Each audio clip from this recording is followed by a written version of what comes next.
The ship looked like a floating city at dawn, white steel glowing against the bruised blue of the sea. From the dock, it promised escape. From the inside, it would become something else entirely. She boarded alone. Her heels clicked too loudly against a metal ramp, each step echoing a certainty she didn't feel. Around her, couples laughed. Families argued over passports. Strangers leaned into excitement. No one noticed the way her fingers trembled as she handed over her ticket. No one saw how tightly she gripped the strap of her bag, as if it were the only thing keeping her from falling apart. She had rehearsed this moment in her head for weeks, told herself she could do this, that the ocean would calm her, that distance would dull the noise in her mind. But as soon as her feet touched the deck, the lie began to surface. Thick, salty, and impossible to swallow.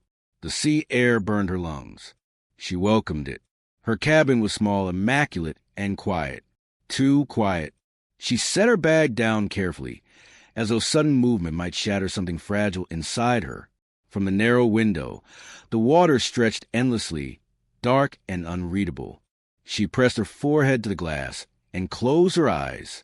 This was supposed to be a beginning, or an ending. She wasn't sure which anymore.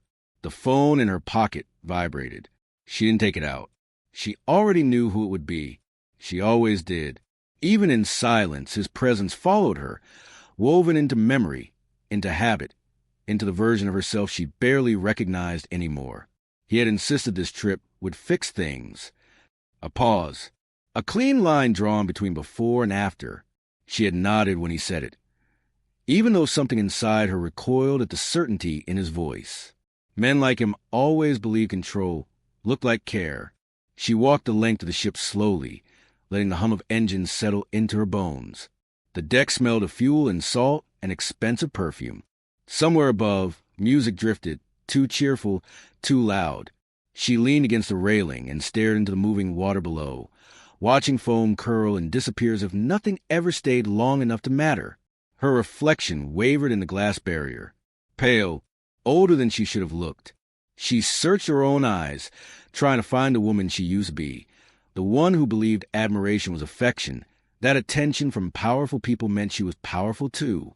That woman felt very far away now. A memory surfaced uninvited, a hand on her wrist, firm but smiling, a voice telling her she was special, that she understood him in ways others didn't. Promises whispered in rooms with locked doors and dim lights. She had learned, slowly and painfully, how easily promises dissolved once daylight arrived. The phone vibrated again. This time she pulled it out, staring at the screen, without opening the message. Her thumb hovered, uncertain. Around her, the ocean stretched on vast, indifferent, incapable of judgment. "I'll tell you soon," she whispered to no one. The ship's horn sounded low and deep, vibrating through her chest as the vessel began to move. The shoreline drifted away, shrinking until it was nothing but a thin, meaningless line. She didn't wave goodbye. As the water carried her forward, she made herself one final promise, a promise built on fear, love, and denial all tangled together. This trip would change everything. She just didn't yet understand how many lives would be broken in the process. She spotted him before he saw her. He stood one level above the main deck, framed by glass and morning light, speaking to someone who nodded too eagerly. He wore the same calm confidence she had learned to read like a language, shoulders relaxed, smile precise, eyes always calculating the room. From below, he looked untouchable. From anywhere, really, for a moment, she stayed where she was, letting the distance do its work. It was easier to breathe when he wasn't close. Easier to pretend she had come on this cruise for herself. Then he turned. His eyes found her instantly, as if some private compass had aligned them long ago. The smile that followed wasn't for people around him. It was reserved, familiar, almost intimate.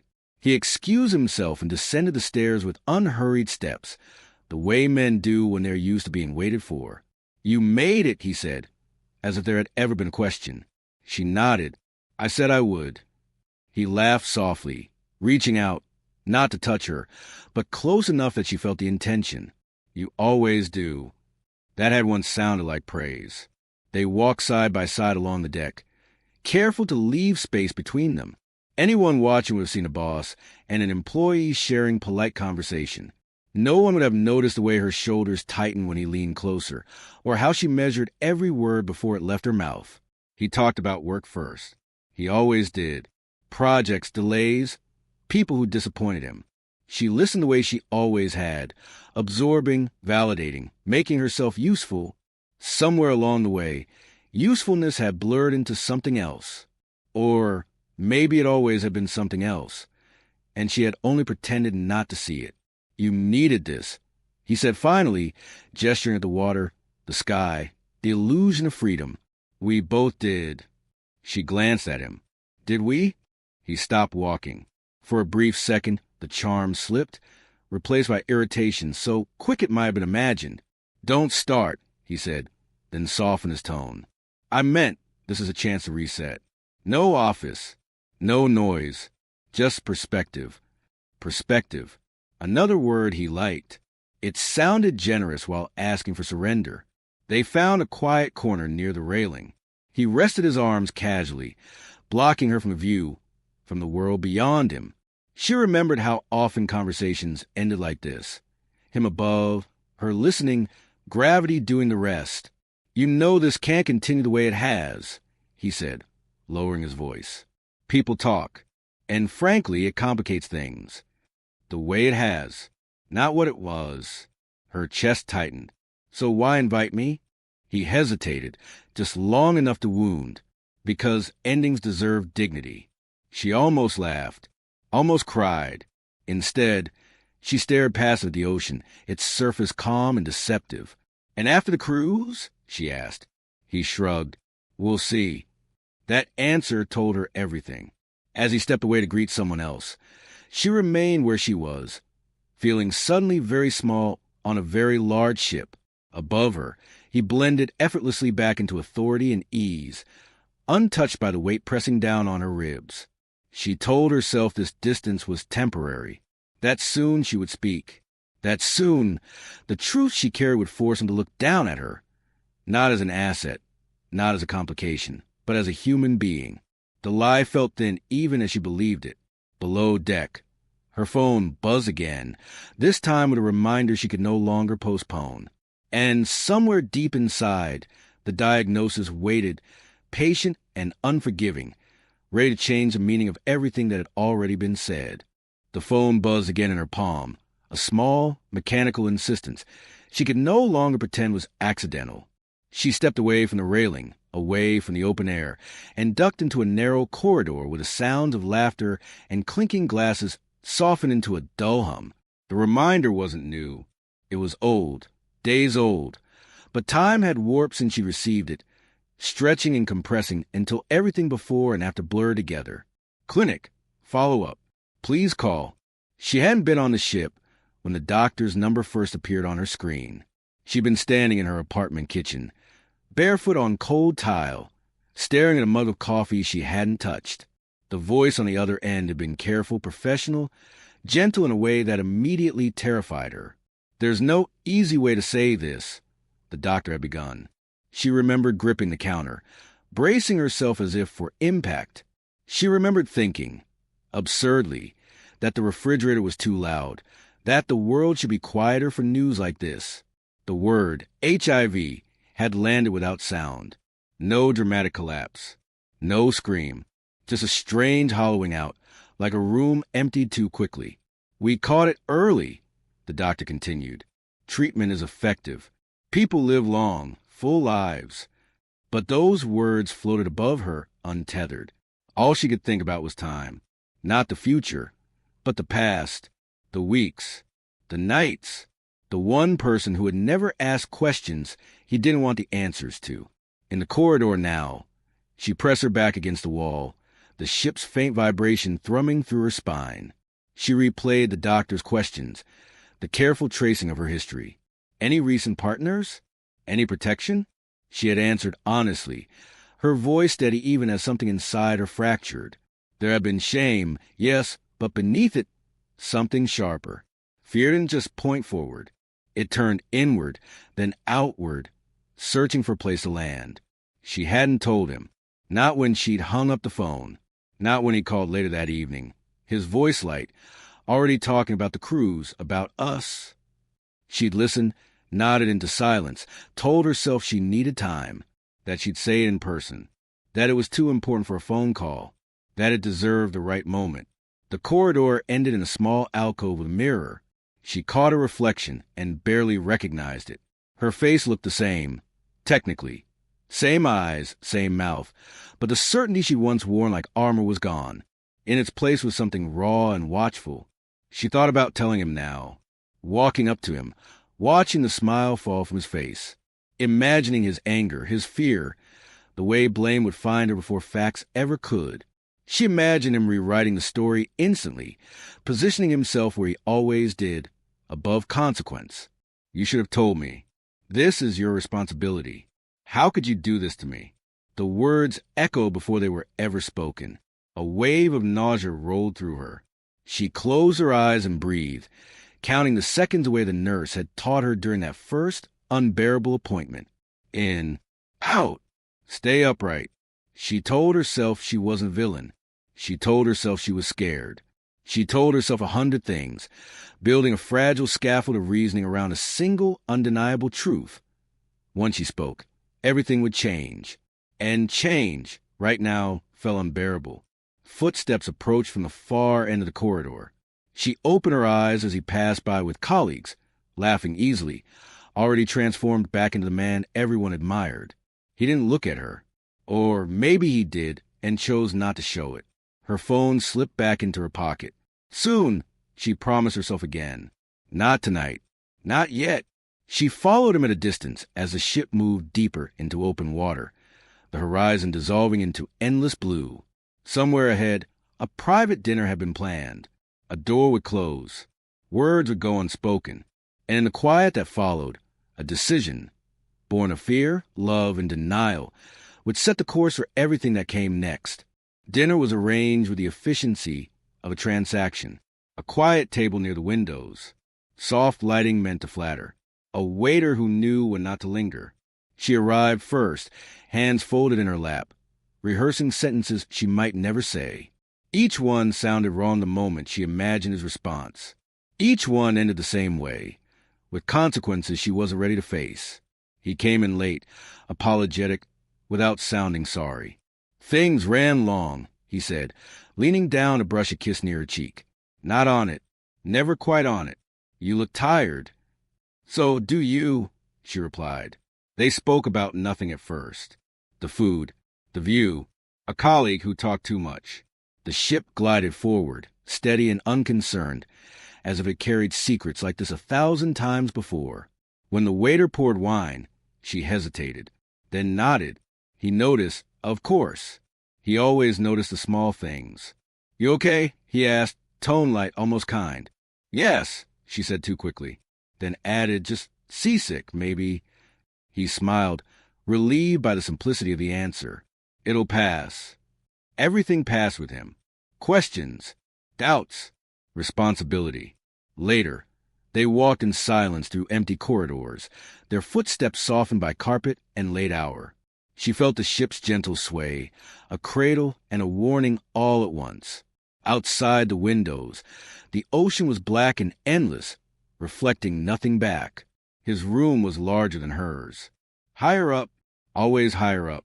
He closed the door behind him and leaned against it, studying her with an expression she once mistook for affection.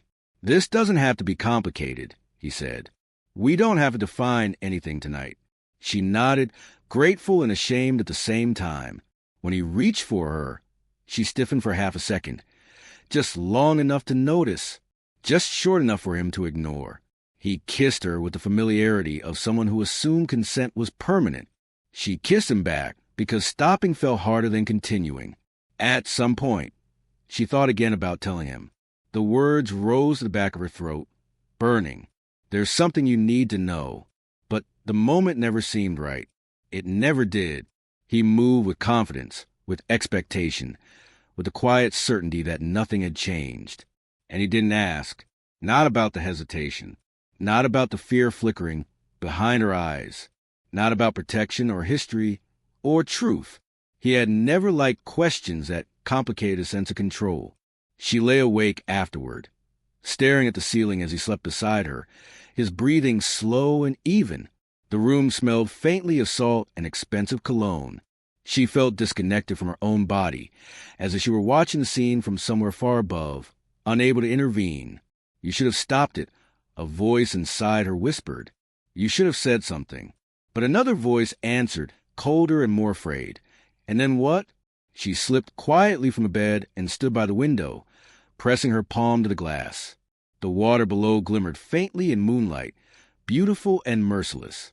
She wondered how many invisible things it carried, how many consequences drifting beneath the surface went unnoticed until it was too late. Behind her, he stirred. "Come back," he murmured, half asleep. "It's late." She returned to bed and lay rigid beside him, careful not to touch. Her phone buzzed once on the nightstand. Another reminder, another chance she didn't take. By morning, nothing would look different. He would wake up unchanged, confident, certain, but somewhere inside his body, something had already begun. She didn't know that yet. She only knew that the night had ended without questions, and that silence, more than anything else, would demand a price. As the ship sailed on through the dark, the consequences of what went unsaid settled quietly into place, waiting for time to reveal itself through symptoms, suspicion, and blame. The morning after arrived without ceremony. She left his room before sunrise, the corridor still dim, the ship quieter than it ever would be again. The ocean outside had softened into a pale blue, innocent-looking, as if nothing beneath it had shifted.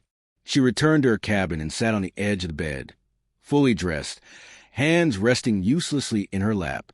Her body felt foreign, as though it belonged to someone who had already made choices she would spend years trying to understand.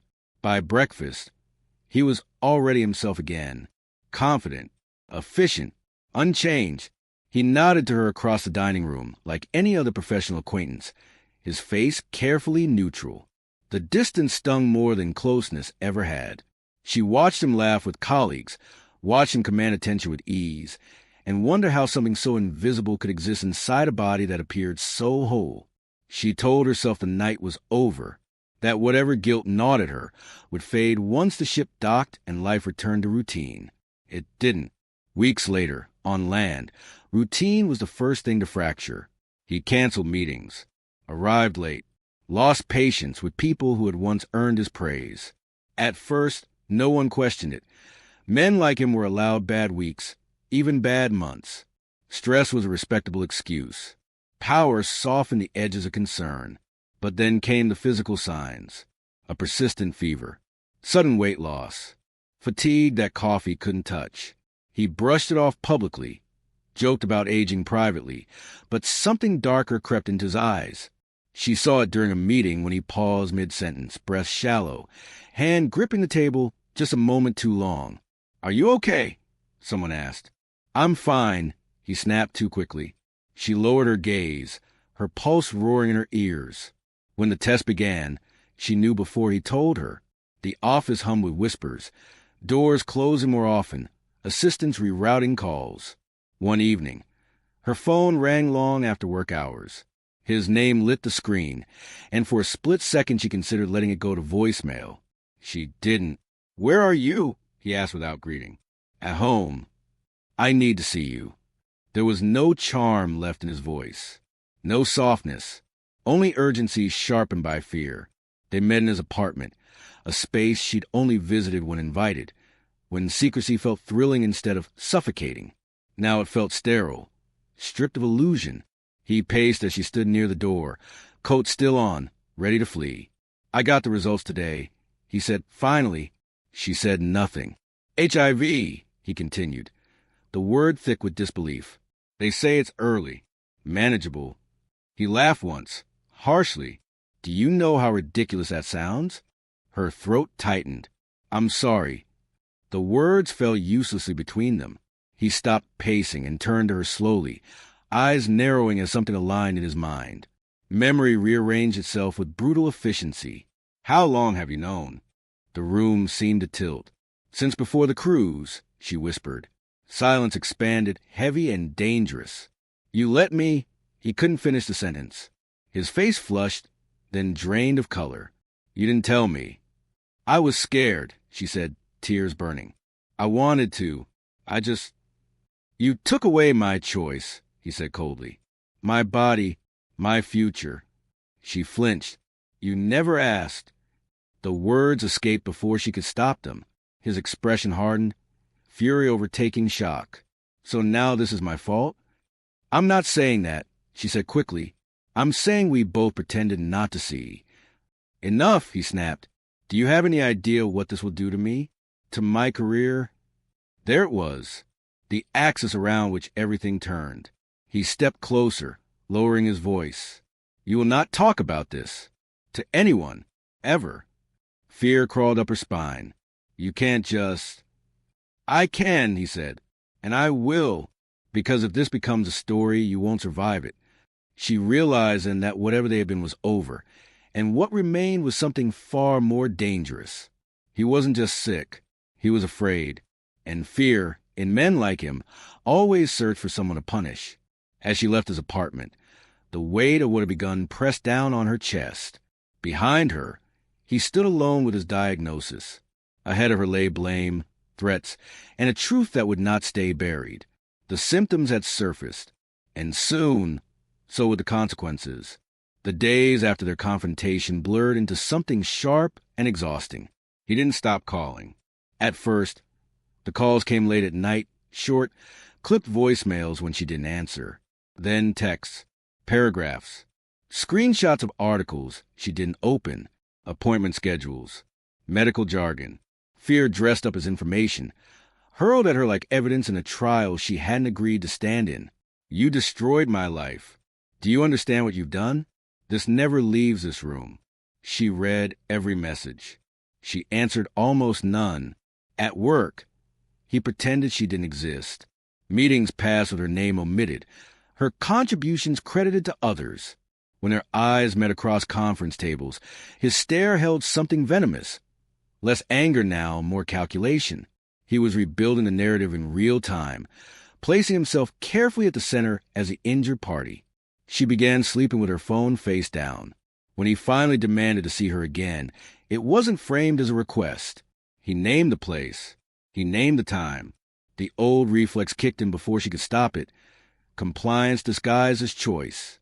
They met in a quiet bar near the docks, the kind of place where conversations dissolved into background noise. He was already there, nursing a drink he barely touched. His face looked thinner, older. Something brittle had replaced his usual polish. "You look terrible," he said as she sat down.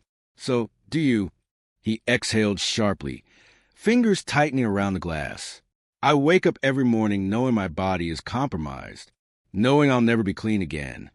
The word landed hard. "I didn't choose this," she said. "No," he snapped. "But you chose not to tell me." Silence stretched between them, thick with everything they had never said. She noticed how his leg bounced beneath the table, how his jaw clenched when he lost control of the moment. Fear was still there, raw and unfiltered, but now it had found a target. "You were disposable," he said suddenly. "Do you know that?" Her chest tightened. "Why would you say that?" "Because it's true," he replied calmly. "This was never supposed to matter. And now I have to live with a mistake that has your fingerprints all over it." She stared at him, the weight of the words pressing down on her ribs. "You don't get to erase your part in this." He leaned forward, lowering his voice. "I get to survive it, and you get to stay quiet." A chill crept up her spine. "Is that a threat?" He smiled thinly. "It's advice." From that night on, the tone changed. The messages grew colder, more precise. He reminded her of confidentiality clauses she barely remembered signing, of power he still held, of how stories like this ended for women like her. Picked apart, blamed, reduced to headlines stripped of context. "You ruined me," he said during one call, his voice shaking with something close to hysteria. "And I won't let you walk away untouched." She began to feel watched, not followed, nothing so obvious, but observed. Anonymous emails asking strange questions. A missed call from a number that disconnected when she answered. Once, late at night, she thought she saw someone outside her building, standing too still, too long. She told herself she was being paranoid. Trauma had a way of distorting reality. Still, she started recording things, saving messages, writing dates and times in a notebook she hid beneath her mattress. It felt foolish and necessary all at once. Then came the invitation, a corporate retreat, another cruise, smaller, exclusive. He framed it as a formality, unfinished business, shared responsibilities. A chance, he said, to put this behind us. "You can't be serious," she said over the phone. "You owe me," he replied. "And it's safer if we're seen cooperating." Safer. The word echoed unpleasantly. She hesitated for days, weighing fear against fear. Refusal felt dangerous. Acceptance felt worse. But part of her, tired, cornered, wanted an ending, wanted proof she wasn't imagining the threat beneath his politeness. "I'll be there," she said finally. When the call ended, she sat in the dark, heart racing, listening to the city breathe outside her window. She sensed, with a clarity that frightened her, that this was no longer about blame or illness or even revenge. It was about control. And somewhere beyond the horizon, on a ship that promised discretion and silence, a line was being crossed, one that could not be uncrossed. As she packed for the trip, a single thought refused to leave her mind. Some truths don't stay buried at sea, and some confrontations don't end with words. The second ship was smaller, quieter, and far more selective about who it carried. There were no families this time, no laughter echoing across open decks. The passengers moved with purpose. Executives, assistants, men and women trained to speak in half sentences and keep secrets intact. Discretion hung in the air like a policy everyone had already agreed to. She boarded without ceremony. No one greeted her by name. No one asked why she was there. Her badge granted access, and access was all that mattered. She felt a familiar hum beneath her feet as the engines came to life, a vibration she now associated with decisions she couldn't undo. He didn't approach her immediately. That somehow was worse. The retreat unfolded in fragments. Meetings behind closed doors, carefully staged dinners, conversations that stopped when she entered a room. She caught glimpses of him across corridors and lounges, always surrounded, always composed. When their eyes met, there was no anger now, only something colder. Finished. Late on the second night, a message appeared on her phone. Captain's cabin. 11:30. Come alone. No signature. None was needed. She stared at the screen for a long time before responding. The ship rocked gently beneath her, the sea calm and compliant. Every instinct told her to refuse, to stay in her room, to leave at the next port and never look back. But she went. The upper deck was silent, reserved for people who didn't like witnesses. The captain's cabin sat apart from the others, larger, elevated, its door marked only by rank. She hesitated before knocking, her hand hovering inches from the wood. The door was already unlocked. Inside, the room was dim, lit only by a small desk lamp and the glow from a wide window overlooking Blackwater. The air smelled faintly of alcohol and something metallic. She stepped in slowly, the door closing behind her with a sound that felt final. "Hello," she called. No answer. She took another step forward, her pulse quickening. The space was immaculate, bed neatly made, chair pushed in, curtains drawn just enough to let moonlight spill across the floor. For a moment, she wondered if she'd misunderstood, if this was another test, another maneuver meant to remind her who held authority here. Then she saw him. He was seated in the chair near the desk, his head tilted at an unnatural angle, eyes open but unfocused. One arm hung loosely at his side. The other rested on the desk. Fingers curled as if he'd been interrupted mid-thought. She froze. "Hey!" she whispered, though she didn't know why.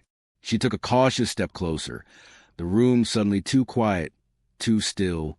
Her breath caught when she noticed the color of his skin, ashen, drained of its usual warmth. She reached out, stopping just short of touching him. He didn't move. Panic surged, sharp and immediate. She staggered back, her heel catching on the edge of the rug. The lamp flickered slightly as the ship shifted, casting shadows that made his face look almost alive for a split second. But he wasn't breathing. Her mind raced, scrambling for logic, for explanation. Had he been sick? Had something gone wrong? She thought of the pills she'd seen him take, the exhaustion, the anger that had hollowed him out from inside. Footsteps sounded in the corridor outside. She turned just as the door opened. The captain stood there, frozen in the doorway, his gaze darting from her to the body and back again. For a moment, no one spoke. The silence pressed down, heavy and suffocating. "What did you do?" he asked quietly. I just got here," she said, her voice trembling. "I found him like this." Alarms followed quickly after that. Procedural, controlled, efficient. Security arrived. Then medical staff. Questions came fast, overlapping, stripped of compassion. "Who invited you? Why were you here? Did you touch anything?" She answered as best she could, her hands shaking, her thoughts splintered. Somewhere in the chaos, she realized something chillingly clear. The cabin had been chosen deliberately. Authority, privacy, a place where stories could be shaped before they ever reached daylight. As she was escorted away, she glanced back once more at the room, at the man who had once stood above her in every sense of the word, now reduced to stillness and silence. By morning, the ship would be buzzing with rumors. By afternoon, investigators would arrive. By nightfall, everyone on board would have a reason to be afraid. And she, standing at the center of the scene, would understand that the retreat had never been about closure. It had been about control, right up until the moment control was lost. The truth was about to surface, and everyone on that ship had something to hide. By morning, the ship no longer felt sealed from the world. Investigators arrived by helicopter just after sunrise, their presence announced by the thud of rotors and the sudden tightening of faces across the deck. The retreat ended without ceremony. Meetings were canceled. Phones buzzed despite promises of limited signal. Silence gave way to speculation, and speculation hardened quickly into fear. She was questioned first. They led her into a small conference room that smelled faintly of disinfectant and coffee gone cold. 2 investigators sat across from her, measured, polite, relentless. They asked her to start from the beginning, then again from the middle, then again from the moment she received the message. Captain's cabin. 11:30. "Come alone." "Who sent it?" one asked. "I don't know," she said. There was no name. "Did you have a relationship with the deceased?" The word felt unreal. Deceased. As if he had been a stranger. "Yes," she said, professionally and personally. They exchanged a look, the kind that suggested the story had already begun forming without her consent. They asked about the illness, about the arguments, about the threats that lived mostly in implication. She answered carefully, aware that truth could be bent by tone alone. Every word felt like it might be used to either save or condemn her. When they were done, they didn't tell her where she stood. They never do. The captain was questioned next. She watched from a distance as he sat rigidly at a table near the bridge, his uniform immaculate, his jaw clenched tight. He spoke in clipped sentences, pointing to protocol, to rank, to the sanctity of his cabin. He denied inviting anyone, denied knowledge of the message, denied everything except one inconvenient fact. She had been found inside his private quarters with the body. Security logs were pulled. Keycard access reviewed. Gaps appeared immediately. 10-minute windows where nothing had been recorded, doors that should have logged entries but didn't. The ship's systems were sophisticated, but they were still run by people. People who could be pressured.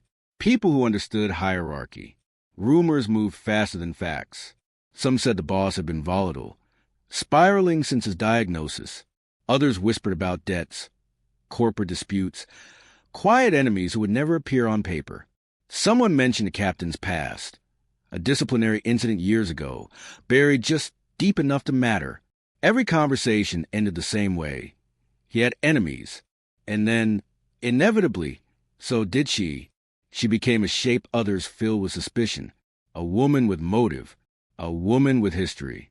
A woman who knew too much. Late that afternoon, she was allowed back to her cabin under supervision. As she packed, she noticed something was missing. Her notebook, the one she kept hidden beneath her mattress. The one filled with dates, times, fragment of conversation she hadn't trusted herself to forget. Panic surged as she tore through her bag, her drawers, the narrow shelves. Nothing. She asked security. They shrugged, noncommittal. All personal effects are being cataloged, one said. For your protection. Protection had never felt so much like erasure. That evening, she sat alone on the deck as the ship idled offshore, unable to dock until authorities cleared it. The sea was calm, indifferent, pretending nothing had happened. Lights glowed from other cabins, silhouettes moving behind curtains. Everyone inside was rehearsing their version of events. She felt suddenly certain that truth alone wouldn't save her. Not here. Not with men whose lives depended on containment, not clarity. As night settled, one of the investigators approached her quietly. He didn't sit. He didn't offer comfort. "We found something," he said. "Belongings that weren't on the official manifest." Her heart pounded. "What kind of belongings?" "Personal recordings," he replied. "Voice notes. Journals." Her breath caught. "They appear to belong to you," he continued. "We'll need you to listen with us." The ocean shifted beside them, dark and endless. She understood then that the story was no longer about who had died, but about who would be believed. Everyone had a reason, some to kill, some to lie, and some to finally speak. As she stood and followed him inside, she sensed that the silence she had carried for so long was about to be broken, whether she was ready or not. They played the first recording in a small, windowless room near the ship's center, far from the decks, far from the sea. The walls were padded, the lights too bright, as if clarity could be forced through illumination alone. Her voice filled the room. At first, it sounded steadier than she felt, measured, careful, the voice of someone trying to convince herself she still had control. "I'm recording this because I don't trust silence anymore," she said in the audio, dated weeks before the retreat. "Because every time I don't speak, someone else decides what the truth is." She closed her eyes as the investigator adjusted the volume. Hearing herself like this, disembodied, preserved, felt like watching a version of her that had already accepted an ending she was still stumbling toward. The recordings unfolded chronologically. Short entries at first. Observations about his behavior. The shift after the diagnosis. The way his anger sharpened into something strategic. He keeps saying I ruined him. Her voice said in one note, thin with exhaustion.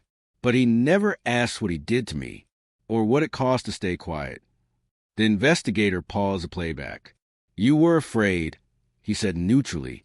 "Yes," she replied. And ashamed, they listened on. There were entries where her voice cracked, where she cried openly, the sound raw and unfiltered. Others were calm to the point of detachment, as if she were narrating someone else's life. She spoke about power, not just his, but the kind systems quietly grant to men like him. How silence was framed as professionalism. How endurance was praised as loyalty. "I learned that telling the truth doesn't protect you," her recorded voice said. "It just changes who you're fighting." That was a lesson, laid bare without pretense. Silence does not prevent harm. It only delays accountability, often until the cost is irreversible. The investigator leaned back, rubbing his jaw. "Why didn't you give this to us earlier?" She swallowed. "Because no one listens until someone dies." The room fell quiet. They reached the final recording. It was dated the night of the message, the night she'd been summoned to the captain's cabin. Her recorded voice was softer here, tired, resigned. "If anything happens to me," she said, "it won't be because I wanted revenge. It will be because I stopped being convenient." The audio ended with the faint sound of water in the background. The ship, perhaps, or the memory of it. No one spoke for a long moment. When they finally escorted her back to her cabin, the ship felt different, smaller, less controlled. The truth had entered the air, and it made people uneasy. Doors closed more quietly.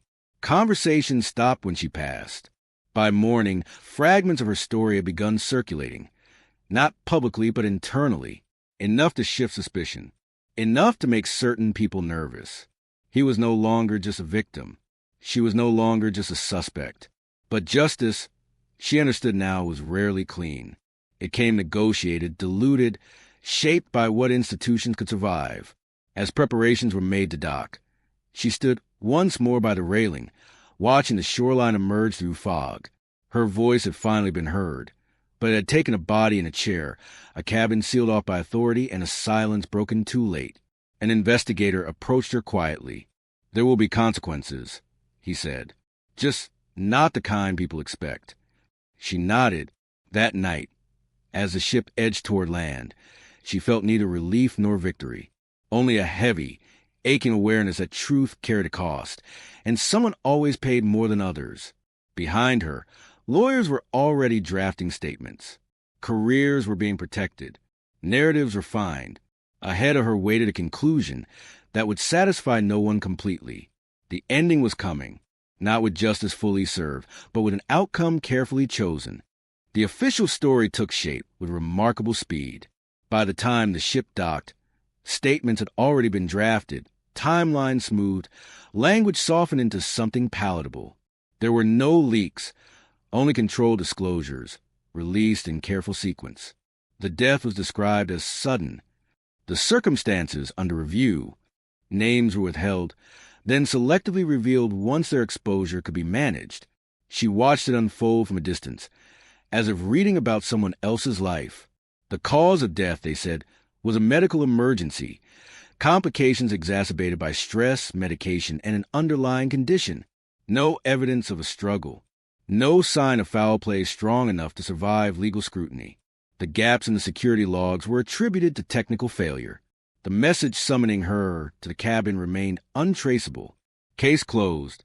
Privately, it was understood that the truth was Messier. That fear had been present in that room. That pressure had accumulated over months, maybe years. But public justice preferred simplicity. Complexity invited questions, and questions invited liability. She was informed in a brief meeting held behind tinted glass. "There will be no charges," an attorney said, folding his hands as if in prayer. The investigation found insufficient evidence to proceed. "And him?" she asked, though she already knew the answer. The attorney hesitated. "His estate has requested privacy, an ending that protected the dead and disciplined the living." She was offered a settlement, modest, but framed as generous. A non-disclosure agreement thick with legal language, promising closure in exchange for silence. She read every page, her name already printed at the bottom, a pen placed precisely where she was expected to sign. "Refusing won't help you," the attorney said gently. "This is the cleanest outcome." Clean. She thought of the recordings, the fear in her own voice, the lessons learned too late. Clean had never been an option. Still, she signed, because resistance required resources she didn't have, because truth, once heard, had already been absorbed and neutralized, because survival sometimes meant choosing the ending that hurt the least. The company issued a statement expressing sympathy. Counseling was offered. Then, quietly, her role was restructured. Her access revoked. Her email deactivated. She became an absence with paperwork. He survived in the ways that mattered most. His name faded from headlines, but not from influence. Friends rallied. Colleagues reframed. Illness became tragedy rather than accountability. The narrative shifted subtly, turning him into a cautionary tale stripped of context, of power, of choice. She packed her belongings from the office under supervision, her box light in her arms. No one met her eyes. It was easier that way. Outside, the city moved on. Weeks passed, then months. The ship sailed again, its decks washed clean, its logs archived. The captain retained his position. Security protocols were reviewed. Nothing changed that couldn't be reversed later. At night, she replayed the recordings she kept copies of, wondering what it would mean to release them. The thought came and went like a tide. Courage ebbed. Fatigue remained. One evening, she stood by the water's edge, watching waves fracture light into fragments. She understood now how endings were chosen, not by truth alone, but by convenience. The system hadn't failed. It had functioned exactly as designed. As she turned away, her phone vibrated with a notification she hadn't expected. A message from an unfamiliar number. No greeting, just a single line. There are still questions. She stared at the screen, heart quickening. Some stories refused to stay finished. And somewhere beneath the calm surface of an official ending, the truth continued to shift, waiting for someone willing to disturb it one last time. The message stayed unanswered, not because she didn't want to know, but because she already did. Some questions weren't invitations to truth. They were reminders that truth existed, restless and unresolved, beneath everything that had been declared finished. She slipped her phone into her pocket and walked on, leaving the water behind her for the first time without looking back. Years passed. The ship changed names, routes, ownership. Fresh paint erased old scuffs. New carpets muffled footsteps where fear had once echoed. Passengers boarded with cameras and expectations, unaware of the stories the hull had carried across oceans. They drank, danced, promised each other beginnings. No one mentioned the man who died in the captain's cabin. No one mentioned her. She built a quieter life, smaller, safer. She learned which silences were chosen and which were imposed, and how to tell the difference. Some nights, she still dreamed of corridors without windows, of doors that closed too softly behind her. But the dreams loosened their grip with time. The illness became manageable, routine, a part of her body, not her identity. Treatment gave her something she hadn't expected: longevity, space, the chance to live long enough to reflect rather than just endure. Once, scrolling through news late at night, she saw a familiar face attached to a corporate award. A legacy piece, carefully written. He had become a lesson in resilience, not responsibility. The article made no mention of her or the cruise or the cabin sealed off from daylight. She closed the page without comment. Justice, she had learned, was not a moment. It was a negotiation. And sometimes survival meant accepting that the truth would exist without recognition. On the anniversary of the retreat, she returned to the coast alone.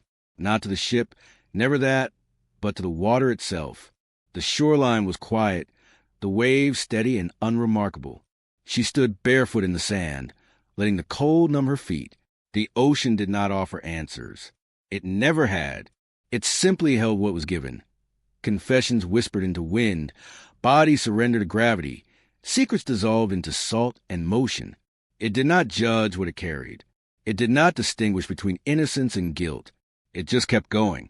She thought of the recordings one last time. The voice she barely recognized now. The fear embedded in every word. She hadn't released them, not out of weakness, but because she understood something she hadn't then. Truth did not always demand exposure to exist. Sometimes it demanded endurance. As she turned to leave, a child ran past her, laughing, chasing the tide. The sound startled her with its ease. Life moving forward without permission, without memory. She smiled faintly. What had happened on that ship would never be fully known, not by the public, not by the courts, not even by everyone involved.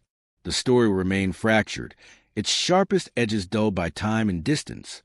But beneath the surface, beyond statements, settlements, and sealed records, the truth remained intact, unchanged, patient. The water kept its secrets. And so did she, not because silence had won, but because she had learned the cost of speaking and the cost of surviving, and how sometimes the bravest thing was simply to live beyond the ending others chose for you. The sea rolled on behind her, indifferent and eternal. And somewhere far offshore, a ship moved forward through calm waters, carrying new stories, unaware of the ones it could never wash away.